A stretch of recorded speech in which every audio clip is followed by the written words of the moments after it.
Assalamualaikum warahmatullahi wabarakatuh. Salam sejahtera untuk kita semua. Selamat datang di Suara Pendidikan Sumsel, suara milik kita semua. Baik, sebelumnya perkenalkan, nama Ibu Amel dari SMA Negeri 1 Palembang. Saat ini Ibu ditemani oleh Ibu Siti Rohma dari SMA Plus Negeri 17 Palembang. Selamat pagi Bu Rohma, apa kabar? Alhamdulillah Mbak Amel, pagi. Di SMA Negeri 17 Palembang mengajar apa Bu Rohma? Mapel biologi Bu. Mapel biologi, wah tampaknya ini mapel favorit untuk jurusan IPA ya. Jadi pagi ini Bu Siti Rohma akan memaparkan salah satu materi dari pelajaran biologi, begitu ya Bu ya? Iya, betul. Materi apa itu Bu?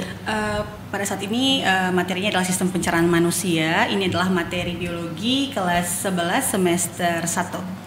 Baik, anak-anak dan semuanya, sebelum mendengarkan penjelasan materi dari Ibu Siti Rohma, ada baiknya kalian persiapkan alat tulisnya agar dapat mencatat apapun yang penting ya untuk mata pelajaran di sekolah kalian. Baik, langsung saja Ibu Siti Rohma dipersilahkan. Ya baik, terima kasih banyak Bu Amel. Saya sapa semuanya, Assalamualaikum warahmatullahi wabarakatuh. Selamat pagi semuanya. Salam sejahtera untuk kita semua. Baiklah, pada hari ini sebelum saya memulai, izinkan saya dulu berkenalan kepada semuanya. Nama saya Siti Rohma, saya adalah guru biologi di SMA Plus Negeri 17 Palembang. Pada hari ini saya berkesempatan untuk membawakan materi yaitu sistem pencernaan manusia. Nah, jadi kita akan membagi menjadi 4 bagian, yaitu yang pertama adalah pengertian, yang kedua adalah jenis pencernaan, kemudian alat pencernaan dan juga proses pencernaan. Yang pertama kita harus tahu dulu nih, apa pengertian dari sistem pencernaan. Jadi suatu sistem yang berperan dalam proses pemecahan makanan menjadi molekul yang lebih sederhana. Yang pasti ini kalau Bu Amel ini adalah suatu sistem yang memang berjalan setiap hari ya Bu ya. Iya, jadi kita ya. Ya betul sekali. Jadi ini betul-betul yang nggak asing lagi bagi kita sendiri ya. Jadi ini setiap hari kita makan gitu ya. Jadi proses pemecahan makanan inilah yang disebut dengan sistem pencernaan.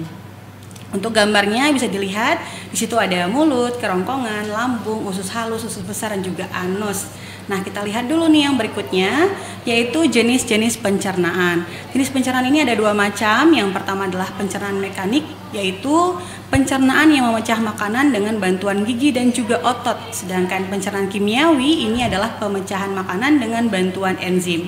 Kita lihat gambar yang berikut ini, kita lihat ada seorang anak ya, jadi dia ini sedang memakan roti, yang pasti roti ini ukurannya besar. Nah, setelah masuk ke dalam mulut itu akan berubah menjadi butiran kecil roti tersebut. Nah, kemudian itulah yang disebut dengan pencernaan mekanik, jadi dibantu oleh gigi kalau pada mulut. Sedangkan kalau pencernaan kimiawi di roti ini itu akan dibantu oleh suatu molekul yang berupa senyawa protein ya, ini adalah enzim yang akan diubah menjadi molekul glukosa, yang sebelumnya ini adalah molekul yang sangat besar Bu Amel ya, sehingga ketika dibantu oleh enzim menjadi senyawa yang lebih kecil. Nah, oke, berikutnya tadi sudah saya sampaikan bahwa di sistem pencernaan itu pasti ada alat yang berperan. Yang pertama adalah rongga mulut, kemudian ada esofagus atau nama lainnya ini adalah kerongkongan, kemudian ada juga lambung, usus halus dan usus besar, dan diakhiri oleh anus ya. Jadi ini kalau untuk lebih lengkapnya mulai dari nomor 1 sampai nomor 24 semua ada dalam tubuh kita dan mereka menjalankan fungsinya masing-masing. Nah, berikutnya kita lihat untuk organ yang pertama, ini adalah rongga mulut. Dengan nama lain adalah cavum oris. Ada apa saja bagiannya? Yang pertama itu ada langit-langit mulut atau palatum namanya. Kemudian ada tonsil atau amandel ya. Nah, kemudian ada juga uvula. Uvula ini bagian tengah dari rongga mulut kita. Kemudian juga ada vestibulum oris, ini adalah bibir bagian bawah ya. Kemudian ada juga gusi dan ada lidah. Nah, untuk lidah ini anak-anak di rumah juga pasti sudah tahu ya bahwa lidah ini berguna untuk indera pengecap. Jadi dia juga membantu untuk merasakan makanan di mana rasa pahit, manis dan juga asam, asin seperti itu ya. Kemudian juga membantu untuk mencampurkan makanan ketika kita memasukkan makanan ke dalam mulut kita. Dan di situ juga ada satu yang sangat berperan ya, namanya adalah kelenjar ludah. Nah, kelenjar ludah ini, jadi ludah itu ya Bu Amel seperti biasa kadang tuh kita buang saja gitu ya. Tapi sebenarnya di dalam ludah itu mengandung enzim amilase gitu. Jadi amilase itu berperan untuk memecah amilum menjadi glukosa. Ternyata bermanfaat. Iya betul sekali. Nah jadi karena dia itu bermanfaat untuk pencernaan di awal mulut kita, sehingga makanan yang tadi berukuran besar menjadi ukuran kecil, kemudian senyawa kimianya juga sudah jadi kecil ya, dari amilum menjadi glukosa seperti itu. Oke, jadi itu dari rongga mulut.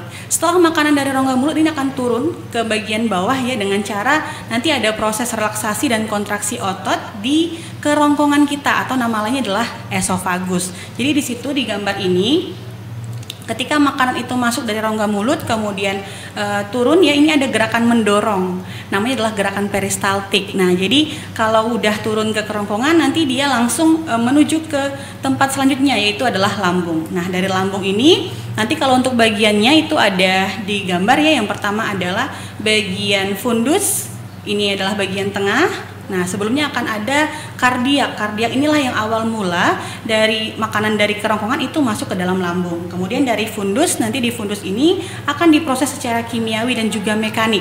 Jadi mekaniknya itu kalau tadi ya Bu Amel di mulut itu kan pakai gigi ya. Nah tapi kalau misalnya di lambung itu kita pakai otot lambung. Ada otot. Ada ototnya, iya betul. Jadi otot inilah nanti yang membantu untuk memecah makanan di sini ya, sehingga nanti makanannya akan berbentuk seperti namanya kim atau bubur gitu.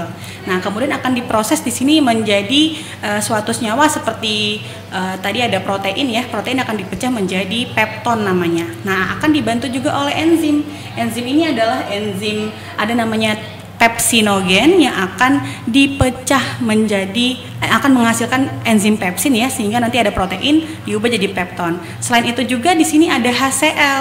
Nah, HCl itu adalah asam lambung ya. Asam lambung ini ada di lambung yang akan mengaktifkan enzim-enzim di dalamnya seperti enzim pepsinogen tadi. Nah, dari sini nanti makanannya akan lanjut lagi ke usus 12 jari atau usus halus. Nah ini makanan ini nggak langsung diproses ya, jadi ada waktu yang dibutuhkan tuh 3 jam.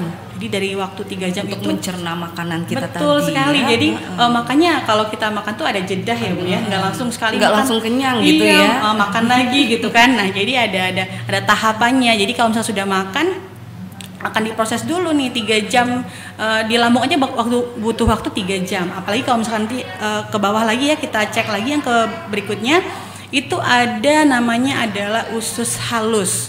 Nah usus halus ini seperti dilihat dari gambarnya ya, bukan yang warna pink ya kalau di gambar ini ya. Jadi itu yang bagian tengah yang ada warna hijau atau warna ini cuma istilah saja ya. Tapi tetap nanti di situ dibagi. Yang pertama ada duodenum. Ini kalau kita lihat dari gambarnya itu saluran yang menghubungkan dari lambung menuju usus halus. Nah, usus halus dibagi 3 macam. Ada 12 jari atau duodenum. Kemudian ada jejunum ya di sini. Dan juga ada ileum. Nah, kalau untuk duodenum itu adalah usus 12 jari, usus yang berperan dalam proses kimiawi. Di sini akan ada beberapa enzim yang membantu. Contoh pertama adalah enzim trypsinogen yang nanti kalau dia sudah aktif maka dia akan menghasilkan tripsin. Nah, jadi tripsin itu akan memecah si pepton dari lambung tadi, itu dipecah jadi lebih halus lagi, namanya adalah asam amino. Nah, asam amino inilah yang menjadi bahan baku ya dari kebutuhan tubuh atau sel tubuh kita untuk membuat kembali misalkan ada sel-sel yang rusak seperti itu ya. Jadi kita sudah ada pengaturan diri dari tubuh kita ya. Jadi ada duodenum, kemudian ada juga jejunum. Jejunum ini nama lain dari usus kosong. Jadi usus kosong itu nanti akan membantu proses pemecahan glukosa ya. Jadi di situ nanti ada maltosa, ada sukrosa ya, dipecah menjadi lebih halus lagi menjadi fruktosa dan juga glukosa. Nah, nanti ini ada maltase ya untuk enzimnya. Anak-anak di rumah perlu diingat ya. Jadi kalau untuk enzim itu dia kebanyakan berakhiran ase ya. Jadi ada amilase tadi kan ada, kemudian ini ada si maltase, sakrase. Jadi itu adalah enzim. Kemudian di jejunum ini nanti ada proses pemecahan maltosa tadi sehingga menjadi glukosa. Dan terakhir ketika sudah jadi halus semua, maka dia akan berada di ileum. Nah, ileum inilah sebenarnya yang sudah menjadi tempat penampungan ya, bahwa zat-zat yang sudah dipecah tadi, yang kecil-kecil tadi itu sangat bermanfaat bagi tubuh kita dan akan diserap oleh usus penyerapan ini. Nah, setelah dia diserap nanti akan siap untuk diedarkan. Yang membawanya itu siapa? Nanti ada namanya itu pembuluh darah. Jadi pembuluh darah ini nanti membawa, kalau untuk asam amino, kemudian tadi ada glukosa, ada galaktosa, fruktosa, itu dibawa oleh pembuluh darah ke seluruh tubuh kita. Namun kalau untuk yang lemak ya, nanti dia akan dipecah tadi sudah dari lambung, kemudian usus 12 jari, nanti dia akan dibawa di ileum ini oleh pembuluh limfe namanya. Ya, limfe itu terdapat dalam tubuh kita di selangkangan dan juga ada di bagian ketiak ya. Nah, jadi itu untuk pembuluh limfe. Setelah sudah diserap, jadi makanan yang diserap akan diedarkan ke seluruh tubuh kita, tapi nanti ada juga sisanya. Nah, sisa ini nanti akan melalui bagian berikutnya. Bagiannya itu disebut dengan usus besar ya. Nah, usus besar itu kalau penampakannya itu seperti ini. Nah, bisa lihat pada gambar ini dari usus halus tadi ya, sambungan pertamanya dari sini, kemudian nanti ada kolon ya. Nama lain dari usus besar itu adalah kolon. Jadi kolon itu ada 3 macam. Yang pertama adalah kolon ascendant, ini naik ke atas. Kemudian ada kolon transversum, itu akan berada di sini ya.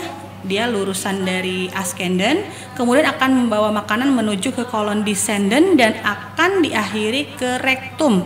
Dan dari rektum ini akan menuju ke anus ya. Nah, tapi apa sih proses yang terjadi di usus besar ini? Jadi di sini akan terjadi proses pembusukan makanan yang dibantu oleh bakteri Escherichia coli.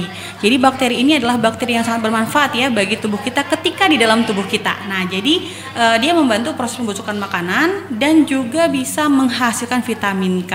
Nah, jadi vitamin K ini juga sangat baik untuk tubuh kita ya, karena untuk pembekuan darah Bu Amel. Jadi kalau dia ada, kita luka, itu bisa membantu proses pembekuan darah lebih cepat. Buat antibodi juga mungkin ya? Bisa juga Bu. Jadi nanti kan kita juga punya sistem gerak, ada tulang di situ. Jadi di tulang itu juga ada tempat pembentukan eritrosit, ada leukosit, sel darah putih, sehingga kalau lagi zaman pandemi seperti ini sangat vitamin K gitu ya. Betul. Jadi kalau kita luka kan bisa jadi vitamin K. Kemudian juga kalau misalnya kita sekarang untuk kekebalan tubuh kita tuh kita punya leukosit seperti itu. Ada sel darah putih. Nah, berikutnya jadi dari sini nanti ada makanan ya yang dihasilkan, yaitu yang tidak berguna itu akan dikeluarkan melalui anus, dan untuk yang bermanfaat tadi udah saya bilang bahwa dia akan diedarkan ke pembuluh darah atau pembuluh limfe. Nah, jadi ada E. coli tadi ya yang membantu untuk proses pembusukan makanan dan pembentukan vitamin K. Nah, dari sini nanti ada anus ya. Jadi anus ini adalah bagian paling akhir tempat pembuangan. Jadi kalau untuk bagiannya tadi ya, ini paling akhir. Jadi di anus ini akan ada otot di situ ya, yaitu 1/3 otot lurik, 2/3 otot polos, sehingga bisa melalukan feses kita dengan mudah seperti itu. Nah, namun juga kita harus ada pola hidup sehat ya Bu Amel ya.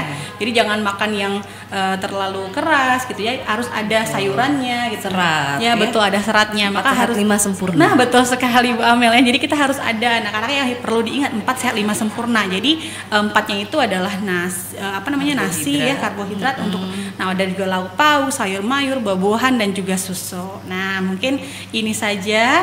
Untuk tambahannya satu lagi, ini adalah pankreas ya. Pankreas ini juga sangat berperan untuk tubuh kita karena dia ada enzim namanya adalah lipase dan juga amilase yang nanti akan dibawa ke usus halus, dan juga ada hormon-hormon yang lainnya. Nah, itu saja hari ini kita sudah bahas mulai dari rongga mulut sampai ke anus. Baik, ya Ibu Siti Rohmah, menarik sekali bahasan hari ini. Oke, mungkin untuk yang ingin bertanya boleh ditulis di kolom komentar ya anak-anak. Kita akan bertemu lagi di pertemuan selanjutnya dengan materi yang berbeda. Ibu Amel dan Bu Siti Rohmah pamit undur diri. Kami akhiri. Wassalamualaikum warahmatullahi wabarakatuh.